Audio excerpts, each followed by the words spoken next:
જય મુરલીધર વિદ્યાર્થીઓ, હું હિરલ ગોસ્વામી શ્રી મુરલીધર વિદ્યાલય અંજાર તરફથી આપ સૌનું ફરી એક વખત આ ચેનલ પર હાર્દિક સ્વાગત કરું છું. તો વિદ્યાર્થીઓ, આપણે ધોરણ 11 આંકડાશાસ્ત્ર વિષયની અંદર ચેપ્ટર નંબર 2 માહિતીનું નિરૂપણ એ આપણે શરૂઆત કરી છે.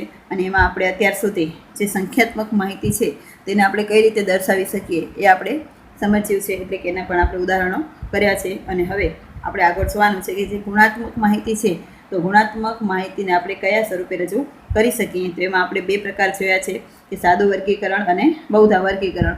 તો આપણે આ રીતે સાદું કોષ્ટક અને બહુવિધ કોષ્ટક જે છે એ સમજવાનું છે દાખલાઓની મદદથી. તો વિદ્યાર્થીઓ, અહીંયા તમને રકમ આપેલી છે કે અમદાવાદ જિલ્લાની કોઈ એક સહકારી બેંકની વિવિધ શાખામાં કર્મચારીઓનો અભ્યાસ કરવામાં આવતા આ મુજબની માહિતી મળી. બેંકમાં કુલ 20 સિક્યોરિટી, 30 પટ્ટાવાળા, 40 ક્લાર્ક અને 8 મેનેજર હતા. તેને કોષ્ટકમાં દર્શાવો. તો વિદ્યાર્થીઓ, અહીંયા જે પણ બધા હોદ્દા છે એની માહિતી આપી છે અને એની સંખ્યા, એટલે આમાં બે જ વસ્તુ આપેલી છે. તો જ્યારે આવી રીતના બે જ વસ્તુ આપેલી હોય તો આપણે સાદું કોષ્ટક જે છે એ તૈયાર કરવાનું છે. અને આપણે જ્યારે પણ કોષ્ટકો તૈયાર કરીએ છીએ તો એનામાં સૌથી પહેલાં જે છે એનું આપણે હેડિંગ લખવાનું. તો અહીંયા તમે જુઓ કે કોની માહિતી આપી છે, અમદાવાદની કેની સહકારી બેંકની. તો આપણે નાનું એવું હેડિંગ આપી દેવાનું કે અમદાવાદની સહકારી બેંકની કર્મચારીઓના દરજ્જા દર્શાવતું કોષ્ટક. જરૂરી નથી કે બહુ મોટું આપવું, પણ ટૂંકમાં પણ જે છે હેડિંગ એ તો આપી જ દેવાનું. તો આપણે હેડિંગ આપીએ કે અમદાવાદની સહકારી બેંકની વિવિધ શાખાના કર્મચારીઓનો દરજ્જો દર્શાવતું કોષ્ટક. તો આપણે દરજ્જો અને એની સંખ્યા દર્શાવવાની છે. તો આપણે એ દરજ્જો લખશું અને ત્યારબાદ અહીંયા લખશું કર્મચારીઓની સંખ્યા. તો આમાં બે જ કોલમ આવશે, જે છે સાદું કોષ્ટક છે માટે. તો સાદા કોષ્ટકમાં આ રીતે આપણે બે લાઈન છે તૈયાર કરી નાખવાની છે.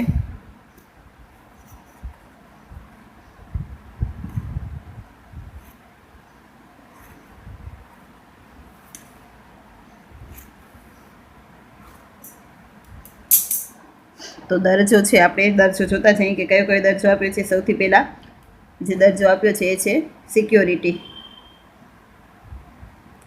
ત્યારબાદ છે પટ્ટાવાળા, ત્યારબાદ છે ક્લાર્ક અને ત્યારબાદ છે મેનેજર, અને છેલ્લે આપણે કરવાનું કુલ. તો આ રીતે આપણે બધા દરજ્જા લખી નાખીએ. સામે એની સંખ્યા લખીએ કે 20 સિક્યોરિટી, 30 પટ્ટાવાળા, 40 ક્લાર્ક અને 8 છે મેનેજર. તો આપણે ટોટલ સરવાળો કરશો તો તમને જવાબ મળશે 98. તો વિદ્યાર્થીઓ, આ રીતે આપણે સાદું કોષ્ટક જે છે તૈયાર કરી શકીએ છીએ. હવે આપણે બહુવિધ કોષ્ટક કેમ તૈયાર થાય એ આપણે સમજીએ.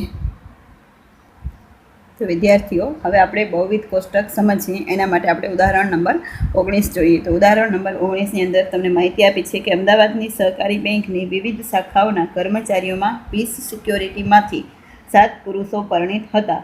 એટલે આ પહેલી લાઈન ઉપરથી તમને ખ્યાલ આવી જાય કે સિક્યોરિટી એનો મતલબ છે કે એ દરજ્જો આપેલો છે, પછી આપ્યું છે પુરુષ, એટલે પુરુષ અને સ્ત્રી બંનેની વાત હશે, અને પછી છે પરિણીત, તો એટલે પરિણીત અને અપરિણીત બંનેની વાત હશે. તો આ રીતે આપણે કુલ 3 પ્રકારની માહિતી આપેલી છે. તો 3 પ્રકારની માહિતી એટલે એક તો છે દરજ્જો, બીજું છે એની જાતિ, પુરુષ છે કે સ્ત્રી, અને ત્રીજું છે કે પરિણીત છે કે અપરિણીત, એટલે કે વૈવાહિક દરજ્જો. તો આના ઉપરથી આપણે હેડિંગ બાંધીએ. તો હેડિંગ તમારું થશે અમદાવાદની સહકારી બેંકની વિવિધ શાખાઓમાં. આપણે 3 વસ્તુ જોઈ, કર્મચારીનો દરજ્જો, જાતિ અને વૈવાહિક દરજ્જાની માહિતી દર્શાવતું કોષ્ટક. તો આ રીતે આપણે આખું કોષ્ટક જે છે તૈયાર કરવાનું છે. તો કોષ્ટકમાં તમારે માઇન્ડમાં પહેલે એક કાચું કોષ્ટક વિચારી લેવાનું કે આપણે કઈ રીતે તૈયાર કરશું. તો સૌથી પહેલાં આપણે દરજ્જો લખશું, પછી જાતિ લખશું, જાતિની અંદર પુરુષ અને સ્ત્રી લખશું, પુરુષની અંદર પાછા 2 પ્રકાર લખશું, પરિણીત અને અપરિણીત, અને સ્ત્રી છે તો સ્ત્રીની અંદર પણ 2 પ્રકાર લખશું, પરિણીત અપરિણીત, અને છેલ્લે આપણે કુલ લખશું અને કુલની અંદર પણ પરિણીત અપરિણીત જે છે એ લખશું. તો આપણે જોઈ લઈએ કઈ રીતે આપણે આખું કોષ્ટક જે છે તૈયાર થશે. તો કોષ્ટકની અંદર સૌથી પહેલાં દરજ્જો. તો દરજ્જો જે છે આપણે જોઈએ રકમમાં સિક્યોરિટી આપ્યું છે, ત્યારબાદ પટ્ટાવાળા આપ્યું છે. પહેલે છે સિક્યોરિટી, ત્યારબાદ છે પટ્ટાવાળા, ત્યારબાદ છે મેનેજર અને છે ક્લાર્ક. એટલે આમાં 4 દરજ્જા આપેલા છે, તો આપણે 4 દરજ્જા અહીંયા લખી નાખવાના: સિક્યોરિટી, પટ્ટાવાળા, ક્લાર્ક અને મેનેજર. તો આ રીતે આપણે દરજ્જા જે છે લખી નાખ્યા. આ છે દરજ્જો, અહીંયાથી તમે ગોતી શકો છો: સિક્યુરિટી, ક્લાર્ક, પટ્ટાવાળા અને મેનેજર. તો 4 દરજ્જા. હવે આપણે લખીએ જાતિ. તો જાતિની અંદર પુરુષ અને સ્ત્રી, અને પુરુષ અને સ્ત્રીની અંદર પાછી 2 કોલમો આપણે બનાવશું. તો વિદ્યાર્થીઓ અહીંયા તમે સ્કેલ અને પેન્સિલ અથવા તો બ્લેક પેનની મદદથી કોષ્ટક જે છે તૈયાર કરી શકો છો. અને છેલ્લે આપણે અહીંયા લખવાનું છે કુલ. તો આપણે લખીએ કોષ્ટકની અંદર સૌથી પહેલાં ઉપર જાતિ. તો જાતિની અંદર પુરુષ, પુરુષની અંદર 2, પરિણીત, અપરિણીત અને કુલ. એવી જ રીતના સ્ત્રીની અંદર પરિણીત, અપરિણીત ને કુલ. અને છેલ્લે કુલની અંદર પર પરિણીત, અપરિણીત અને કુલ. આ બધીની અંદર 3 કોલમ આપણે જે છે બનાવવાની છે.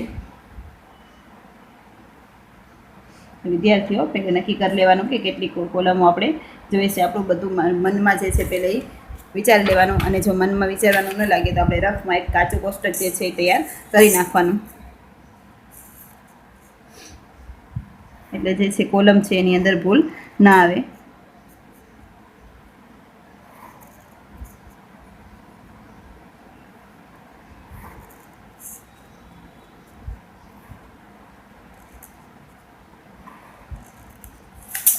વિદ્યાર્થીઓ તમે અહીંયા જોઈ શકો છો કે આપણે આખું કોષ્ટક જે છે તૈયાર કરી લીધું છે. તો હવે જે પણ માહિતી આપેલી છે એ પહેલાં આપણે લખતા જઈએ, અને પછી જે પણ પૂરતી માહિતી છે એ હું તમને શીખવાડીશ કે આપણે કઈ રીતે લખવાની. તો બહુ ડિટેલમાં નીચે ગણતરી લખવાની જરૂર નથી, કેમ કે આપણે 11મું છે લોકલ છે. તો આવી રીતના આપણે ડાયરેક્ટ જે છે એ ગણતરી કરી શકીએ. તો આપણે જે માહિતી છે એ લખતા જઈએ. તો સૌથી પહેલાં રકમ જોઈએ કે અમદાવાદની સહકારી બેંકની વિવિધ શાખાઓના કર્મચારીઓમાં 20 સિક્યોરિટીમાંથી, તો કુલ 20 સિક્યોરિટી છે. તો કુલની અંદર આપણે 20 લખશું. તો જે સિક્યોરિટીની અંદર કુલ છે એમાં આવશે 20. ત્યારબાદ એમાં એમ આપ્યું છે કે 7 પુરુષો પરિણીત હતા. તો જે સિક્યોરિટીની આપણે કોલમમાં કુલમાં 20 લખ્યું, એ જ લાઇનમાં 7 પુરુષો પરિણીત. તો 7 પુરુષો આપણે અહીંયા પરિણીત લખીશું. ત્યારબાદ બીજી માહિતી છે કે અને તેમાં 6 સ્ત્રીઓ પૈકી 4 સ્ત્રીઓ પરિણીત હતી. તો 6 સ્ત્રીઓ જે છે એ છે કુલ છે સ્ત્રીઓની અંદર કુલ 6, અને એમાંથી એમ કીધું છે કે 4 સ્ત્રીઓ જે છે એ પરિણીત છે. તો આ રીતે આપણે આટલી માહિતી મળી.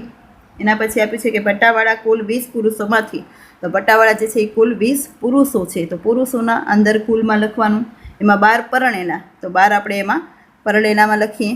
ત્યારબાદ જ્યારે 10 સ્ત્રી પટ્ટાવાળા અપરિણીત હતા, તો 10 જે છે એ કુલ છે. તો 10 આપણે કુલ લખીએ, અને એમાં એ 10 કેવી છે? અપરિણીત છે. તો 10 અપરિણીત પણ આપેલું છે. ત્યારબાદ આગળ છે 40 ક્લાર્કમાંથી, તો કુલ જે છે એ ક્લાર્ક કેટલા છે વિદ્યાર્થીઓ? 40. તો 40 ક્લાર્કમાંથી 25 સ્ત્રીઓ હતી. તો 25 જે છે એ કુલ આવશે સ્ત્રીઓની અંદર. ત્યારબાદ આગળ આપ્યું છે અને તેમાંથી 12 સ્ત્રીઓ પરિણીત હતી. તો આની અંદરથી 12 સ્ત્રીઓ જે છે એ પરિણીત છે. ત્યારબાદ જ્યારે 7 પુરુષ ક્લાર્ક પરિણીત હતા, તો 7 પુરુષ ક્લાર્ક છે એ કેવા છે? પરિણીત. તો 7 પુરુષ ક્લાર્ક આપણે અહીંયા પરિણીત લખીએ. તો કુલ 8 મેનેજર. તો મેનેજર કુલ કેટલા છે? 8. તો 8 મેનેજરમાંથી 3 સ્ત્રીઓ હતી. તો 3 સ્ત્રીઓ હતી કુલમાં આવશે 3, અને એમાં એમ કીધું છે કે તમામ અપરિણીત હતી, એટલે બધી જે છે એ અપરિણીત છે 3 3. જ્યારે 5 પરિણીત પુરુષો, તો 5 જે છે એ પરિણીત પુરુષો છે મેનેજર હતા, તેને યોગ્ય સ્વરૂપે દર્શાવો. તો વિદ્યાર્થીઓ આટલી માહિતી આપણને આપેલી છે. તો જે માહિતી આપેલી છે એ મેં રેડ પેનથી લખી છે, અને હવે આપણે જે માહિતી શોધવાના છીએ એ આપણે બ્લુ પેનથી લખશું. તો જે પહેલી લાઈન આપણે જોઈએ તો સિક્યોરિટી. તો સિક્યોરિટી અહીંયા કુલ 20 છે, અને આની અંદર સ્ત્રીઓ કુલ 6 છે. તો 20માંથી 6 બાદ કરીએ તો બાકીના કુલ પુરુષો કેટલા વધશે?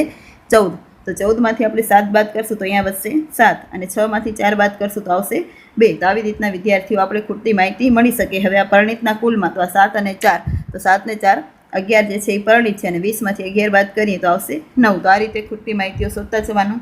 પછી 20માંથી 12 બાદ કરીએ તો 8, 10માંથી 10 બાદ કરીએ એટલે 0, અને આપણે પરિણિત કુલ લખીએ તો 12 ને 0 એટલે 12, અને અપરિણિત 8 અને 10 એટલે 18. તો 12 અને 18નો સરવાળો કરશો તો મળશે 30. ત્યારબાદ 40 કુલ છે, એમાંથી કુલ 25 સ્ત્રીઓ બાદ કરવાની, એટલે બાકીના જે 15 વધશે એ પુરુષો વધશે, અને 15માંથી 7 બાદ કરશું એટલે વધશે 8. તો આવી રીતના 8 છે એ અપરિણિત મળશે, અને અહીંયા 25માંથી 12 બાદ કરશું એટલે આવશે 13. અને પરિણિતનો કુલ કરીએ તો 7 અને 12, તો 12 ને 7 19, અને 40માંથી આપણે 19 બાદ કરશું તો જવાબ મળશે 21. ત્યારબાદ તો હવે આગળ વિદ્યાર્થીઓ મેનેજર જે છે, તો મેનેજરની અંદર કુલ 5 છે. મેનેજર છે એ પરિણિત છે, અને અહીંયા કુલ પણ 5 છે. તો જે છે અપરિણિતમાં આવશે 0. તો 5 અને પરિણિત આ 0, તો અહીંયા મળશે આપણે 5, અને આ 0 અને 3, તો અહીંયા મળશે 3. તો આ રીતે આપણે 5 ને 3 8. તો આ રીતે આખું કોષ્ટક જે છે એ તૈયાર થઈ ગયું. તો વિદ્યાર્થીઓ હવે આપણે બધાના સરવાળા કરતા જવાના. તો બધાના સરવાળા એટલે આપણે આડી લાઈનના તો સરવાળા મળી ગયા છે, હવે આપણે ઊભી લાઈનના સરવાળા કરીએ. તો 7, 12, 7 અને 5, તો એ બધાના આપણે સરવાળો કરશું તો સરવાળો મળશે 31. ત્યારબાદ 7, 8, 8 અને 0નો સરવાળો કરશો તો એ મળશે 23. ત્યારબાદ આ બધાનો સરવાળો કરશો તો આવશે 54. આનો સરવાળો કરશો તો મળશે 16, અને આનો સરવાળો કરશો તો આવશે 28. તો 28 ને 16નો સરવાળો કરો કે આનો સરવાળો કરો એ જ આવશે 44. આનો સરવાળો કરશો તો આવશે 51, અને અહીંયા સરવાળો કરશો તો 47, અને આનો સરવાળો આવશે 98. તો વિદ્યાર્થીઓ આ રીતે જે છે આખું કોષ્ટક છે એ આપણે તૈયાર કરવાનું છે. તો આને કહેવાય બહુવિધ કોષ્ટક. બહુવિધ કોષ્ટક તૈયાર કરી ત્યારે જે પણ માહિતી આપેલી છે પહેલાં લખી લેવાની, અને ખૂટતી માહિતીઓ છે આ રીતે આપણે શોધતા જવાની. તો હવે આપણે આગળ જોઈએ કે કોષ્ટક રચનાના પ્રકાર અને તેના ઉપયોગો. તો કોષ્ટક રચના છે તો એનો ઉપયોગ શું છે? તો વિદ્યાર્થીઓ જેના પાસે પાઠ્યપુસ્તક હોય પેજ નંબર 39 ઉપર જોઈ શકે છે કે કોષ્ટક રચનાના ઉપયોગો. તો એના ઉપયોગ આપણે ક્યાં ક્યાં કરી શકીએ છીએ? તો સૌથી પહેલો એનો ઉપયોગ છે વિદ્યાર્થીઓ, આપેલ વિસ્તૃત માહિતીને વ્યવસ્થિત, સરળ અને સચોટ રીતે રજૂ કરી શકાય છે. તો આપણે બધી માહિતી છે એ ફકરામાં આપણે લખેલી હોય, તો એ ફકરો કોઈને વાંચવો કંટાળો આવે તો આપણે એને કોષ્ટક સ્વરૂપે રજૂ કરીએ તો જોવાની પણ મજા આવે, અને જે પણ સમજવાવાળા છે એ પણ વ્યવસ્થિત રીતે સમજી પણ શકીએ. તો આવી રીતે આપણે વિસ્તૃત માહિતી છે વ્યવસ્થિત રીતે, સરળ અને સચોટ રીતે રજૂ કરી શકાય છે. ત્યારબાદ છે જે તે અભ્યાસ માટે તપાસ હેઠળની જરૂરી માહિતીનો જ ઉપયોગ થતો હોવાથી સમય, શક્તિ અને નાણાંની બચત થાય છે. તો કોષ્ટકમાં આપણે જે પણ માહિતીની જરૂર હોય એની જ આપણે ગણતરી કરશું, એટલે કે આપણે કોષ્ટક એના ઉપરથી જ બનાવશું, અને એટલી જ કોલમો કે એટલી જ આડી લાઈનો આપણે એમાં રાખશું. તો એના કારણે શું થશે કે સમય, શક્તિ અને નાણાંનો જે બચત થશે. કોષ્ટક રચનામાં જે માહિતીની સરખામણી કરવાની હોય તે પાસે ગોઠવવાની હોવાથી સરખામણી સરળતાથી કરી શકાય છે. તો આપણે જ્યારે કોષ્ટક તૈયાર કરીએ તો આપણે કોષ્ટકમાં જેની સરખામણી કરવાની હોય એને આપણે કોષ્ટકમાં બાજુમાં રાખીએ. ધારો કે છોકરાઓ અને છોકરીઓની સરખામણી કરવાની છે, એટલે કે વિદ્યાર્થીઓની અંદર જાતિ છે કે છોકરીઓ, વિદ્યાર્થીનીઓ અને વિદ્યાર્થીઓ, તો આપણે બંનેની સરખામણી કરવાની છે કે બંનેની સંખ્યા છે એ કેટલી છે. તો આપણે કોલમ છે એ બાજુમાં રાખશું, જાતિની અંદર છોકરા અને છોકરીની, અને પછી કુલ લખશું. તો આ રીતે આપણે જે છે એ સરખામણી પણ કરી શકીએ છીએ. ત્યારબાદ છે કે કોષ્ટક રચનામાં હાર અને સ્તંભ માહિતીની કિંમતનો સરવાળો કરવાનો હોવાથી માહિતીના વર્ગીકરણમાં સહેજ ચૂક થઈ હોય તો પણ તે પુલ સહેલાઈથી સુધારી શકાય છે. તો હમણાં આપણે આગળના ઉદાહરણમાં જોયું હતું કે જે પણ કોષ્ટક આપણે બનાવીએ એમાં આડી લાઈન અને ઊભી લાઈન, આડી લાઈન એટલે કે હાર અને ઊભી લાઈન એટલે કે સ્તંભ, બંનેનો આપણે સરવાળો કરવાનો હોવાથી ક્યારેક બંને સરવાળા જો ન મળે તો આપણે ભૂલ છે એ શોધી શકીએ છીએ અને સુધારી શકીએ, એટલે કે આપણે ક્રોસ ચેક પણ કરી શકીએ છીએ. કોષ્ટક રચનાથી માહિતીનું વિશ્લેષણ કરવામાં સરળતા અને સુગમતા રહે છે. માહિતીનું વિશ્લેષણ એટલે કે આપણે અર્થઘટન એનું આરામથી કરી શકીએ છીએ. કોષ્ટક દોરેલું હોય તો બધી માહિતી છે એકદમ સરળ રીતે આપણે મળી શકે, અને આ રીતે આપણે એનું જે વિશ્લેષણ છે એ સારી રીતે કરી શકીએ. તો હવે આપણે આગળ જોશું કોષ્ટક રચનાના માર્ગદર્શક નિયમો. તો કોષ્ટક રચના આપણે કરીએ ત્યારે કઈ કઈ બાબતો ધ્યાનમાં રાખવી જોઈએ આપણે સમજીએ. વિદ્યાર્થીઓ હવે આપણે જોશું કોષ્ટક રચનાના માર્ગદર્શક નિયમો. તો આપણે કઈ રીતે કોષ્ટક તૈયાર કરીએ તો એ સારું એવું કોષ્ટક જે છે તૈયાર થઈ શકે. તો આપણે માર્ગદર્શક નિયમો જોઈએ તેમાં સૌથી પહેલું છે કે કોષ્ટકને યોગ્ય શીર્ષક હોવું જોઈએ, એટલે કે આપણે જે પણ માહિતી માટે કોષ્ટક બનાવીએ એનું યોગ્ય ટાઇટલ, જેને આપણે ટાઇટલ કહીએ છીએ, આપણે કેમ છે વાર્તાને આપણે હેડિંગ આપીએ છીએ, નામ આપીએ છીએ, એવી રીતના કોષ્ટકનું પણ યોગ્ય એવું નામ હોવું જોઈએ. કોષ્ટકમાં આવતી હાર અને સ્તંભના શીર્ષક સ્પષ્ટ અને સરળ હોવા જોઈએ, એટલે આપણે જે આડી લાઈન બનાવી કે ઊભી લાઈન બનાવી એ આડી કે ઊભી લાઈન આપણે કોના માટે બનાવી છે. ધારો કે આપણે જાતિ લખી છે તો જાતિની અંદર છોકરા, છોકરી અને કુલ આવી રીતના સ્પષ્ટ હોવું જોઈએ કે આપણે કેના માટે બનાવી છે. તો એની અંદર પાછું પરિણિત અપરિણિત લખીએ તો વૈવાહિક દરજ્જો છે, તો આવી રીતના હાર અને સ્તંભનું પણ જે શીર્ષક આપીએ છીએ એ પણ એકદમ સ્પષ્ટ અને સરળ હોવા જોઈએ, આંટીઘૂંટીવાળા હોવા જોઈએ નહીં. જો આંકડા મોટા હોય તો તેને 100, 1000, લાખ કે કરોડમાં દર્શાવવા જોઈએ. એટલે કે આપણે બહુ મોટા આંકડા આપેલા હોય અને આપણે કોષ્ટકમાં ન લખી શકતા હોઈએ તો બધી રકમો જે છે એ સરખી હોય તો આપણે એને લાખમાં ફેરવી, લાખ હોય તો લાખમાંથી 5 જીરો આપણે કાઢી નાખીને ઉપર જે આપણે દર્શાવી દેવું જોઈએ કે આ બધી માહિતી છે એ કેમાં છે, લાખમાં. તો આપણે પાછળ 5 જીરા કાઢી અને નાની નાની રકમ જે છે એ લખી શકીએ. કોષ્ટકમાં પરસ્પર સંબંધ દર્શાવતી માહિતી પાસે એવી રીતે મૂકેલી હોવી જોઈએ કે જેથી તેનું વિશ્લેષણ સરળતાથી કરીને પરિણામો તારવી શકાય. તો આપણે જે પણ માહિતી છે એ સંબંધ દર્શાવતી હોય, ધારો કે વૈવાહિક દરજ્જો છે તો પરિણીત અને અપરિણીત, તો પરિણીત અને અપરિણીતની કોલમ જે છે એ બાજુમાં બનાવવી જોઈએ. છોકરા અને છોકરી તો એની કોલમ જે છે બાજુમાં બનાવવી જોઈએ છે, જેથી આપણે અર્થઘટન કરવું હોય કે એના ઉપરથી કોઈ પરિણામ મેળવવું હોય તો આપણે એના અર્થઘટન કરી શકીએ આરામથી અને કોઈ પણ પરિણામો આપણે આપી શકીએ. મુખ્ય ગુણધર્મો જુદા પડે તે દર્શાવવા માટે યોગ્ય લીટીઓ દોરવી જોઈએ. એટલે આપણે જ્યારે કોષ્ટક તૈયાર કરીએ તો એમને માડેથડ કોષ્ટક તૈયાર કરવો જોઈએ નહીં. આપણે જે માહિતી બતાવી છે એ બધીને અલગ અલગ રીતે બધા વિભાગ પડી શકે એવી રીતના માહિતીમાં લાઈનો દોરવી જોઈએ. એટલે કે આપણે પેન્સિલ અને સ્કેલની મદદથી આપણે બધી લાઈનો છે વ્યવસ્થિત દોરવી જોઈએ કે જેથી આપણને ખ્યાલ આવે કે આ માહિતી છે એ આ રીતની છે.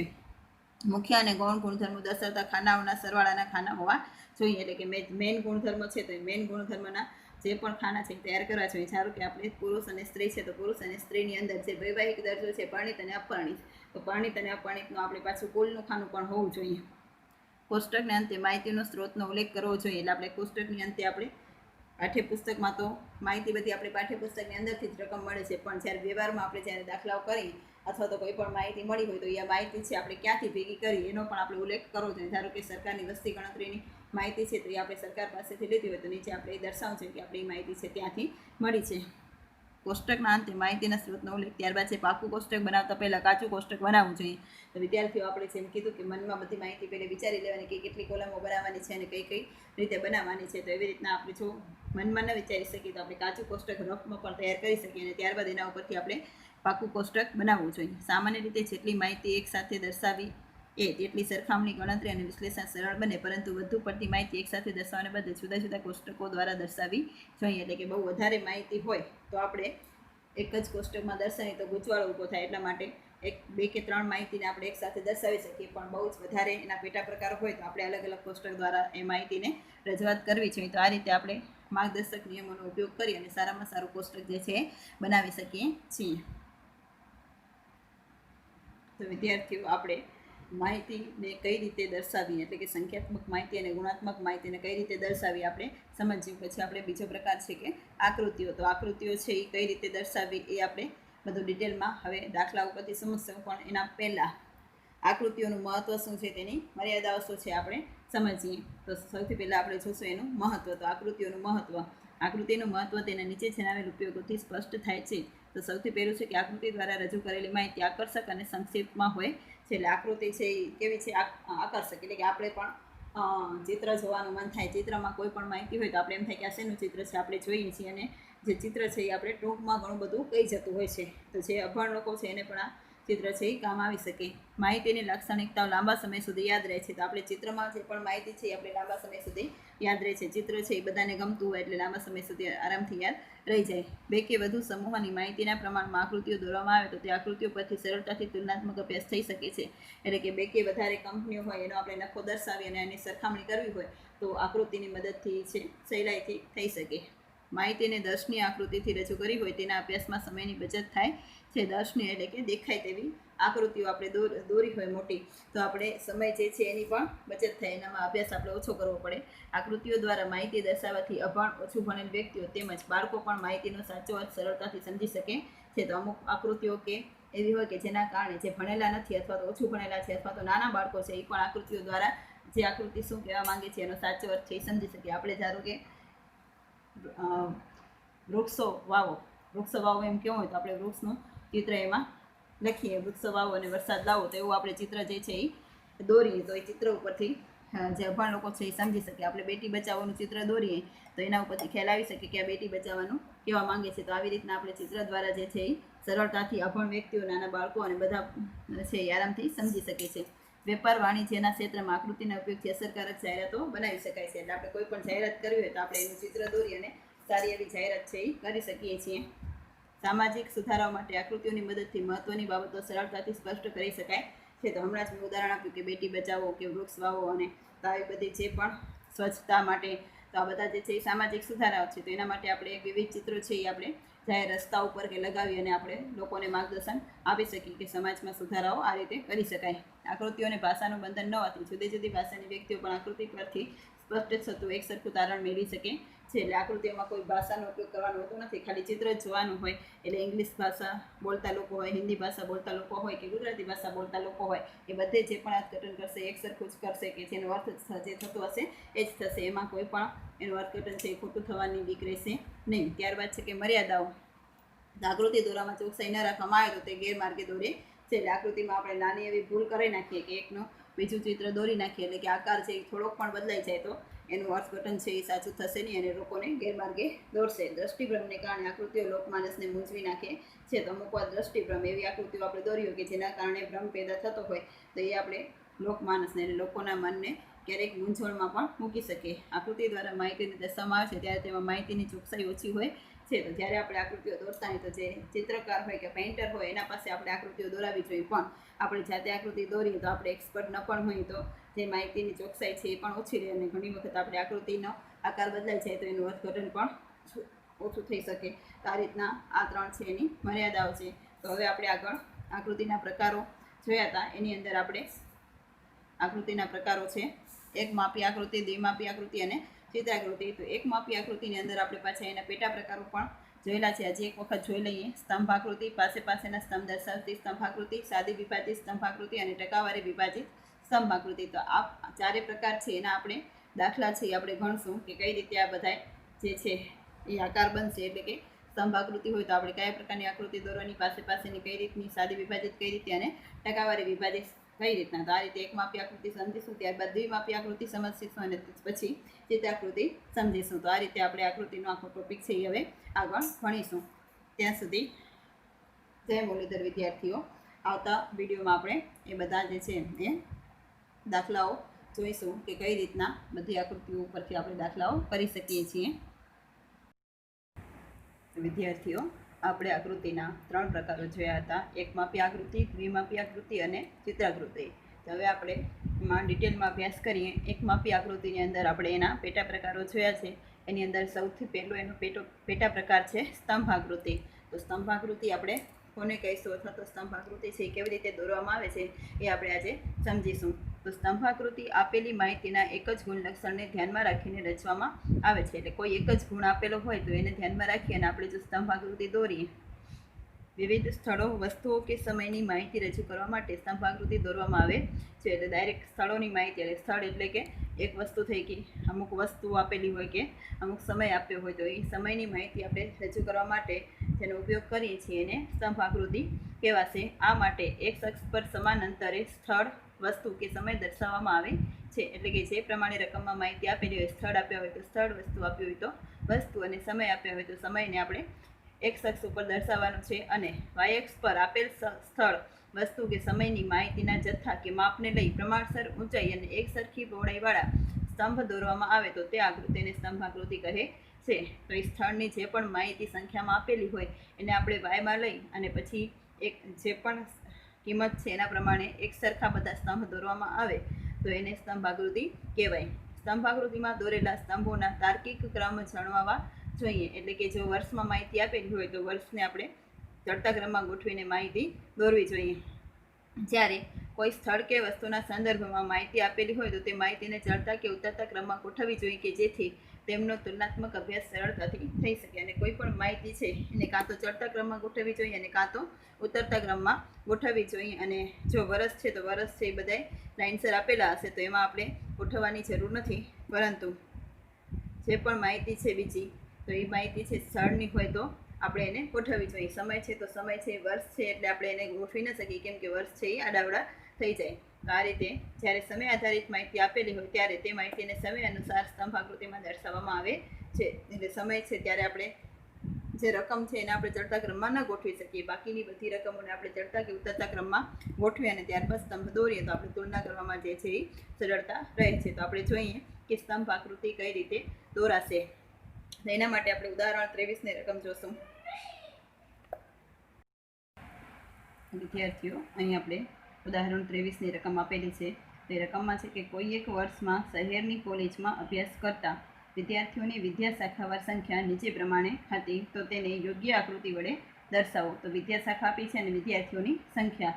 તો આપણે જ્યારે સ્તંભ આકૃતિની થિયરી જોઈ ત્યારે એમાં હતું કે જે પણ માહિતી છે એને આપણે ચડતા અથવા તો ઉતરતા ક્રમમાં ગોઠવવાના છે. તો તમને જેમ મજા આવે, ચડતા ક્રમમાં મજા આવે તો ચડતા ક્રમમાં, અને ઉતરતા ક્રમમાં મજા આવે તો ઉતરતા ક્રમમાં માહિતી ગોઠવી અને ત્યારબાદ આપણે એના ઉપરથી સ્તંભાલેખ જે છે એ સ્તંભ આકૃતિ છે એ દોરવાની છે. તો પહેલાં આપણે માહિતીને ચડતા ક્રમમાં ગોઠવી લેશું. તો ચડતા ક્રમમાં આપણે માહિતી ગોઠવીએ તો અહીંયા વિદ્યા શાખા અને અહીંયા વિદ્યાર્થીઓની સંખ્યા.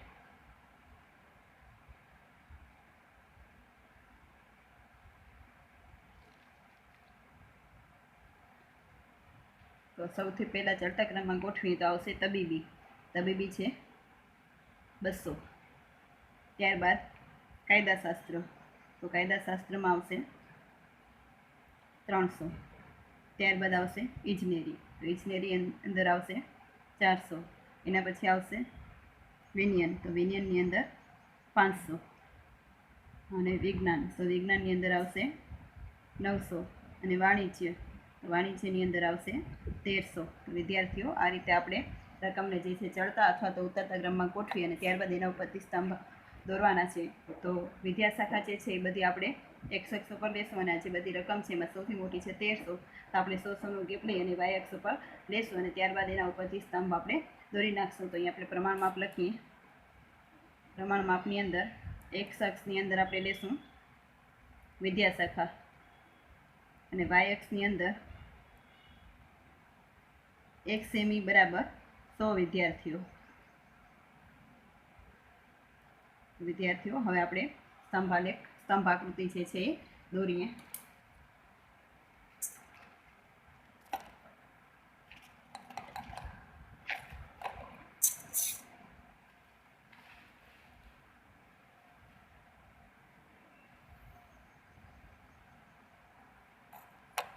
તો વિદ્યાર્થીઓ આ રીતે x અક્ષ ઉપર વિદ્યા શાખાના જે છે એ નામ લખવાના છે અને y અક્ષ ઉપર આપણે 100થી કરી અને બધી રકમો લખવાની છે. તો આ જે છે y અક્ષ છે એના ઉપર આપણે 100નું ગેપ લઈએ તો 100, 200, 300, 400, 500, 600, 700, 800, 900, 1000, 1100, 1200 અને 1300. તો x અને y ઉપર આપણે જે લેવાનું છે એ લઈ લીધું અને આપણે હેડિંગ આપવાનું છે એને કે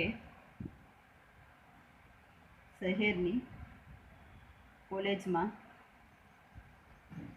અભ્યાસ કરતા વિદ્યાર્થીઓની સંખ્યા દર્શાવતી સ્તંભાકૃતિ.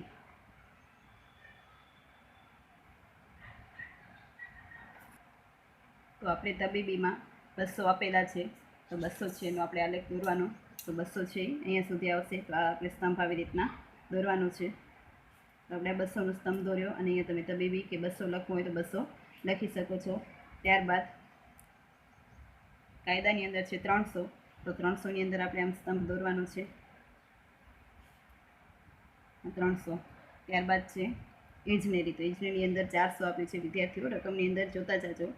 તો 400 જે છે એ આપેલું છે તો આપણે 400 દોરીએ છીએ. ત્યારબાદ છે વિજ્ઞાનમાં 500. તો 500નો આપણે સ્તંભ દોરીએ છીએ. 300, 400 અને 500. ત્યારબાદ વિજ્ઞાન છે. તો વિજ્ઞાનની અંદર છે 900. તો આપણે અહીંયા 900નો સ્તંભ દોરીએ. આ છે 900. અને છેલ્લે વાણિજ્ય. તો વાણિજ્યની અંદર છે 1300. તો આપણે 1300નો એક સ્તંભ દોરશું. તો આ છે આપણા 1300. તો વિદ્યાર્થીઓ સ્કેલ અને પેન્સિલની મદદથી આ રીતે આપણે સ્તંભ દોરવાના છે. બધે સ્તંભ છે એની પહોળાઈ છે એ આપણે એકસરખી રાખવાની છે.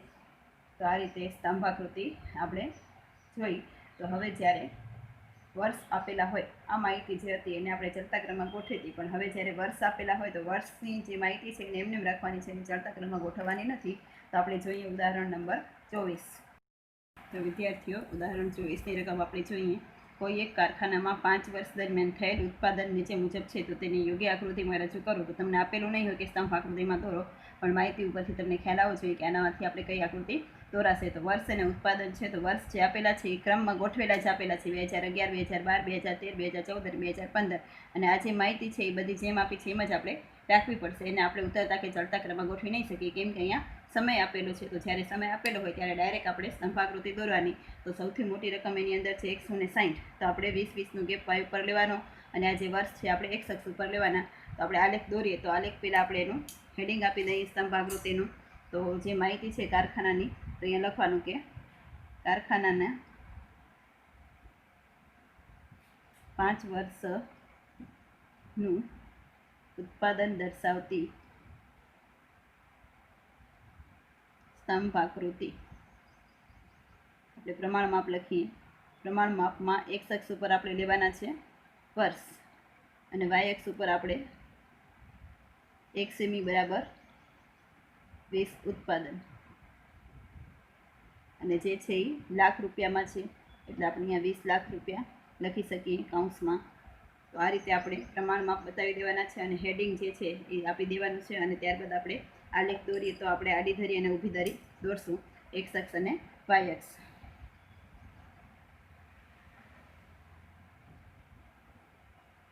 આ રીતે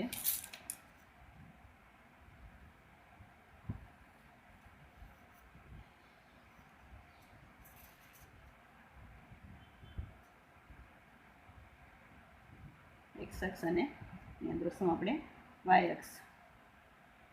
તો જો વિદ્યાર્થીઓ, હવે x અક્ષ ઉપર આપણે બધા વર્ષ બતાવવાના છે. તો આપણે વર્ષ લખી નાખીએ 2011, 2012, 2013, 2014 અને 2015. અને y ઉપર આપણે 20-20નો ગેપ 20, 40, 60, 80, 100, 120, 140 અને 160. 2011માં છે 120, તો આપણે 120 ઉપર સ્તંભ દોરવાનો. તો આ રીતે આપણે 120 છે એ અહીંયા આવશે. આ રીતે આપણે સ્તંભ દોરી નાખીએ 120નો. ત્યારબાદ આપ્યા છે 150.